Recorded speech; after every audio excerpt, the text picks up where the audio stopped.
പ്രിയ സഹോദരങ്ങളെ, വിശുദ്ധ പിയൂസ് പാദ്രയുടെ ഓർമ്മ തിരുനാൾ നമ്മെ അനുഗ്രഹിക്കുന്ന ഈ വിശേഷ ദിവസത്തിൽ ദൈവവചനത്തിലേക്ക് കണ്ണുകളും മനസ്സുകളും തുറന്ന് ഒരുമിച്ച് ധ്യാനിക്കാൻ നമുക്ക് അവസരം ലഭിക്കുന്നു.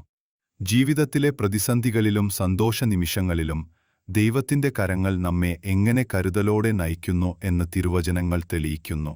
ഇന്നത്തെ ആദ്യ വായനയായ ഏസ്രാ ഗ്രന്ഥഭാഗം ദൈവാലയം പുനർനിർമ്മിക്കുന്നതിനുള്ള ദാരിയൂസ് രാജാവിന്റെ ഉത്തരവും ജനങ്ങളുടെ വിശ്വാസവും സഹനവും വിജയത്തിലേക്ക് നയിച്ച അനുഭവവും വ്യക്തമാക്കുന്നു. അതോടൊപ്പം ലൂക്കായുടെ സുവിശേഷം ദൈവവചനം കേട്ട് അതനുസരിച്ച് ജീവിക്കുന്നവരുടെ ജീവിതം ദൈവാനുഗ്രഹത്തിന്റെ ഉറച്ച ഭവനമായി മാറുന്നതിനെക്കുറിച്ചും നമ്മെ ഓർമ്മിപ്പിക്കുന്നു.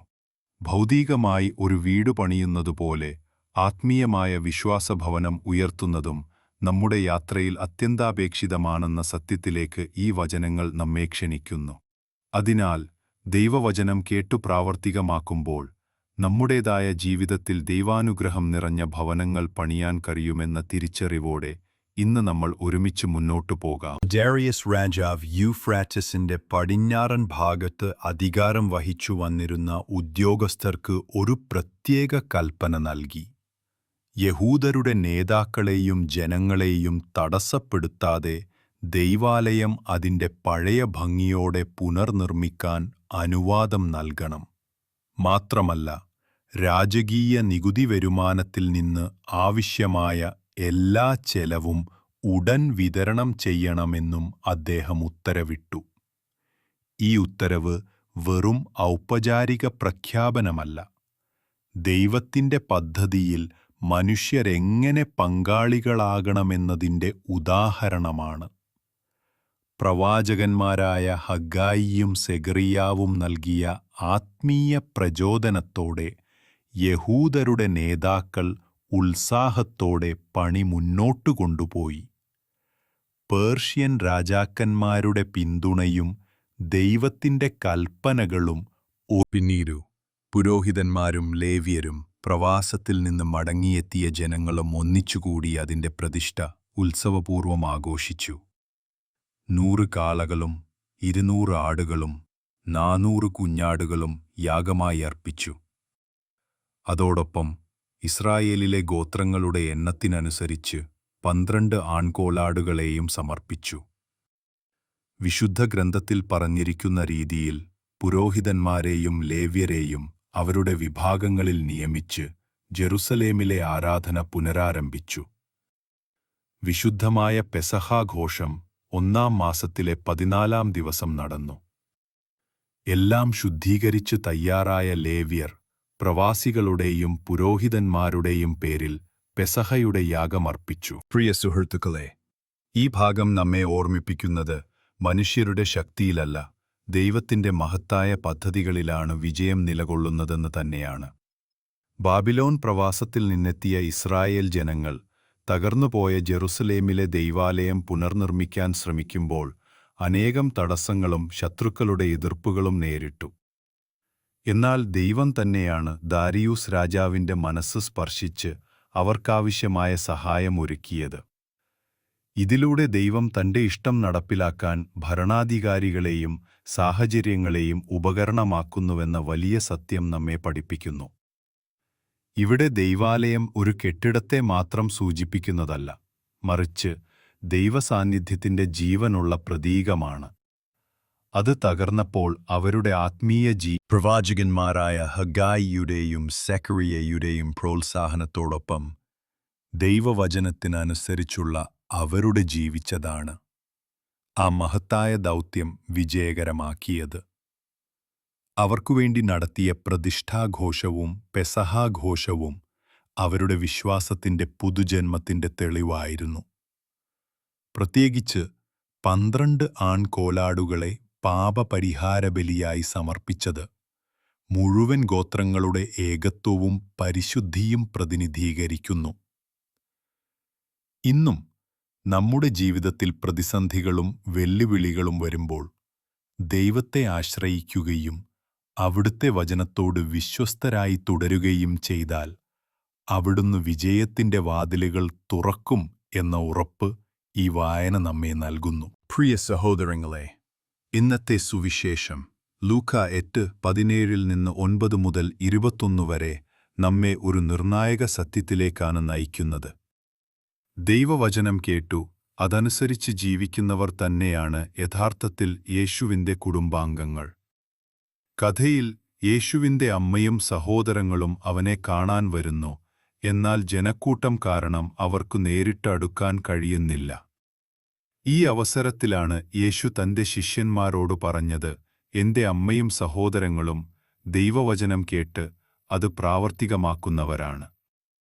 ഇത് കേവലം ഭൗതിക ബന്ധങ്ങളെക്കുറിച്ചുള്ള നിരാകരണമല്ല, മറിച്ച് ആത്മീയ ബന്ധങ്ങളുടെ മഹത്വത്തെക്കുറിച്ചുള്ള ആഴമുള്ള പ്രഖ്യാപനമാണ്. യേശു തന്റെ അമ്മയെയും സഹോദരങ്ങളെയും അവഗണിക്കുന്നില്ല, മറിച്ച് തന്റെ കുടുംബത്തിന്റെ അതിരുകൾ മനുഷ്യരിലെത്തി നിൽക്കുന്ന രക്തബന്ധങ്ങളിൽ മാത്രം ചുരുക്കാതെ വിശ്വാസത്തിലും അനുസരണത്തിലും സ്ഥാപിച്ചിരിക്കുന്ന വിപുലമായ ആത്മീയ കുടുംബത്തിലേക്കാണ് അദ്ദേഹം വിരിച്ചു കാണിക്കുന്നത്.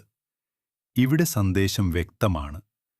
ദൈവാലയം കെട്ടിപ്പടുക്കുന്നതുപോലെ തന്നെ നമ്മുടെ ഹൃദയങ്ങളിൽ ദൈവവചനം ജീവിക്കുന്ന ഭവനമുയർത്തുകയാണ് നമ്മുടെ വിളി.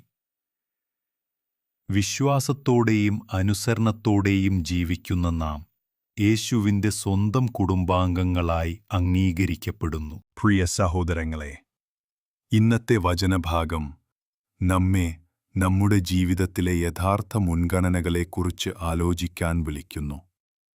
മാതാപിതാക്കളോടും സഹോദരങ്ങളോടും കാണിക്കുന്ന സ്നേഹത്തേക്കാൾ പോലും ദൈവത്തോടും അവിടുത്തെ വചനത്തോടും അർഹമായ സ്ഥാനം നൽകുന്നുണ്ടോ എന്ന് നമ്മോട് ചോദിക്കപ്പെടുന്നു. പലപ്പോഴും തിരക്കേറിയ ജീവിതത്തിൽ കുടുംബത്തിനും ജോലിക്കും സമയമൊരുക്കുമ്പോൾ ദൈവവചനത്തിന് നമ്മൾ നൽകുന്ന പ്രാധാന്യം കുറയുന്നത് അപൂർവമല്ല. ഇതിനെ മനസ്സിലാക്കാൻ ഒരു ലളിതമായ ഉദാഹരണം ചിന്തിക്കാം. ഒരു ഡോക്ടർ രോഗിയോട് മരുന്ന് കഴിക്കണമെന്ന് പറയുന്നു. രോഗി അത് കേൾക്കുകയും സമ്മതിക്കുകയും ചെയ്യുന്നു. എന്നാൽ മരുന്ന് കഴിക്കുന്നില്ലെങ്കിൽ രോഗമുക്തി ഉണ്ടാകുമോ? ഒരിക്കലുമില്ല. അതുപോലെ തന്നെയാണ് ദൈവവചനവും. കേൾക്കുന്നത് രക്തബന്ധങ്ങളെക്കാൾ ഉറപ്പും നിത്യതയുമുള്ളതാണ് ഈ വിശ്വാസബന്ധം. അതിനാൽ നമുക്ക് ചെയ്യേണ്ടത് 2 കാര്യങ്ങൾ മാത്രം. ദൈവവചനം ശ്രദ്ധാപൂർവം കേൾക്കുക, പിന്നെ അത് നമ്മുടെ ദിനചര്യയിൽ നടപ്പിലാക്കുക. അനുസരണത്തിന്റെ ഈ മനോഭാവമാണ് യേശുവിന്റെ യഥാർത്ഥ ശിഷ്യരെ തിരിച്ചറിയുന്ന അടയാളം. പ്രിയ സഹോദരങ്ങളെ, നമ്മുടെ സമൂഹത്തിൽ ധാരാളം പേർ വചനങ്ങൾ കേൾക്കുന്നു. പ്രസംഗങ്ങളിലും ബൈബിൾ വായനയിലും ധ്യാനങ്ങളിലും പങ്കുചേരുന്നു. എന്നാൽ അതിനെ ജീവിതത്തിൽ പ്രാവർത്തികമാക്കുന്നവരുടെ എണ്ണം വളരെ കുറവാണെന്ന് നമുക്ക് തിരിച്ചറിയാം. ദൈവവചനം നമ്മോട് പറയുന്നു, ദരിദ്രരെ സഹായിക്കൂ, ക്ഷമിക്കൂ, സ്വാർത്ഥതകളില്ലാതെ സ്നേഹിക്കൂ.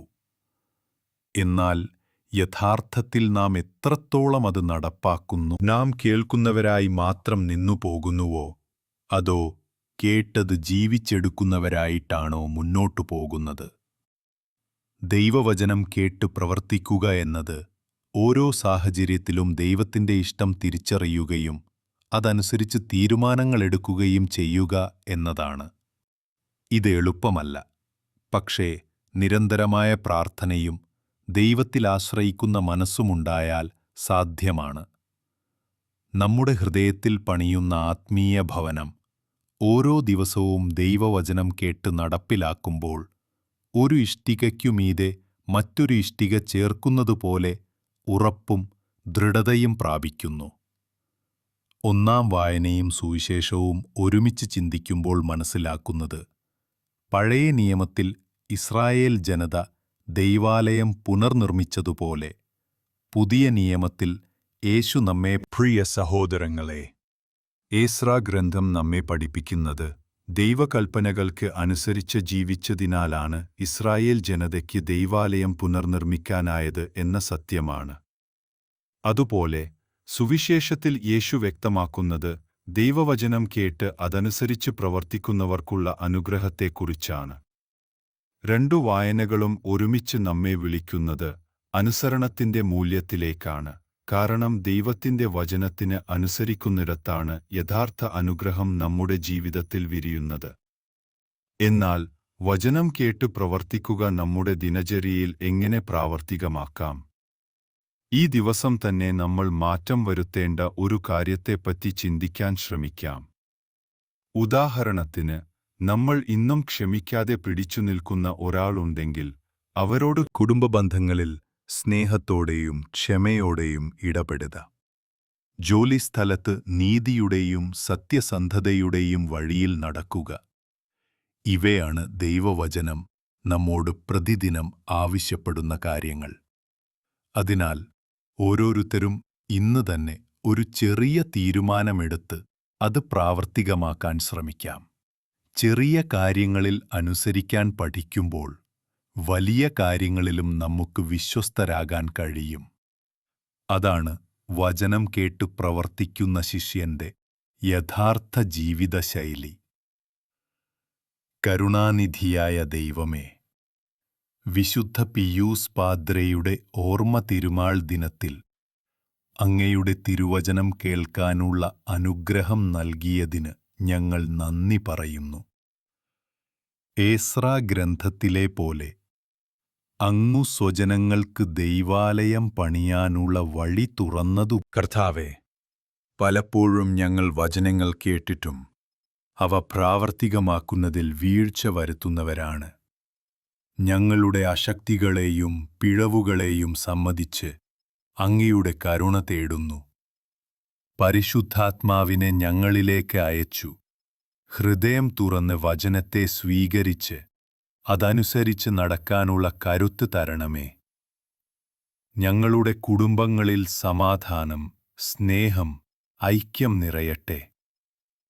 രോഗികൾക്ക് സുഖം, വിഷമിക്കുന്നവർക്ക് ആശ്വാസം, വെവർക്ക് ആശ്വാസം, വെല്ലുവിളികളിൽ കുടുങ്ങിയവർക്ക് ധൈര്യം നൽകണമേ.